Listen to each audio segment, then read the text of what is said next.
I'd like to give my take on the Harbor Freight sandblast cabinet. When I was looking for a cabinet, I looked all over YouTube and things trying to find information on different cabinets that were on the cheaper end, particularly this one. And it was helpful to find some videos of people giving their opinions of them. And so I went ahead and got one.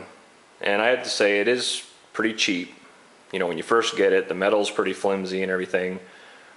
But once you get it put together and you do a few modifications to it, it actually isn't bad. For, I think I have probably no more than $200 in this one. That's with shipping and everything.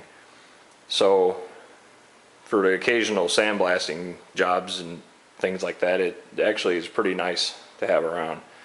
The first thing I did was I got rid of the crappy light that came with it, and I went to Walmart and bought just a cheap fluorescent light. I think it was like 12 bucks.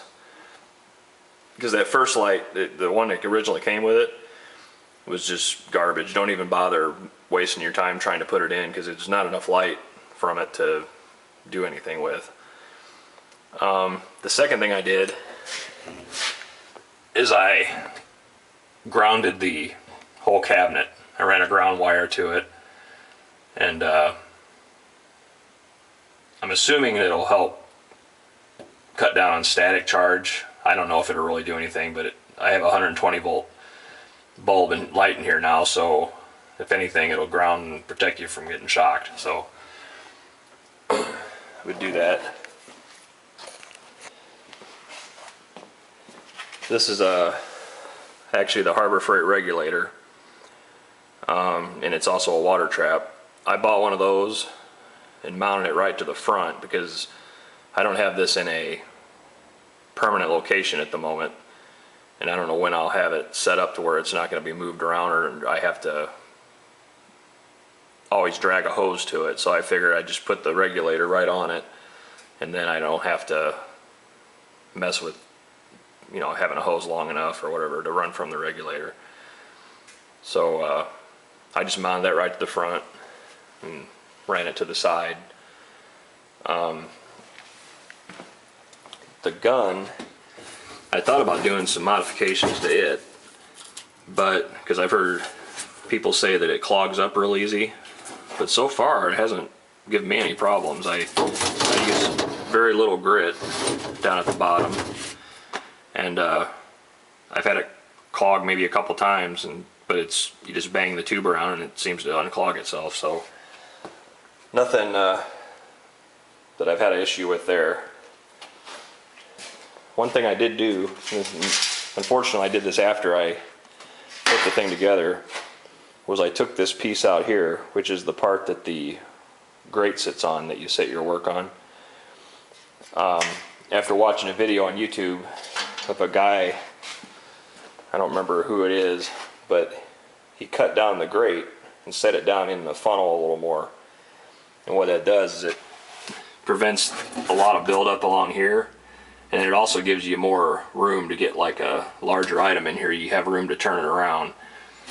So that's well worth doing if you're going to do this. If you buy one of these, just do that from the get-go. Don't even mess with putting that other piece in my opinion. I did use silicone putting this together the second time around.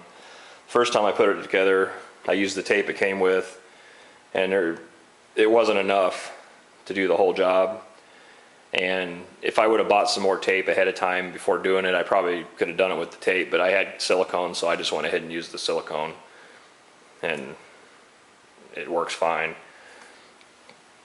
The door over here does leak, and I haven't done anything to fix that yet. But at the moment, I've got a vacuum cleaner on here, and I got a buddy with a 3D printer, so I had him print me an elbow, which was really handy. But that seems to work pretty well, because the vacuum, you know, if it's totally sealed, you'll implode the glass and everything.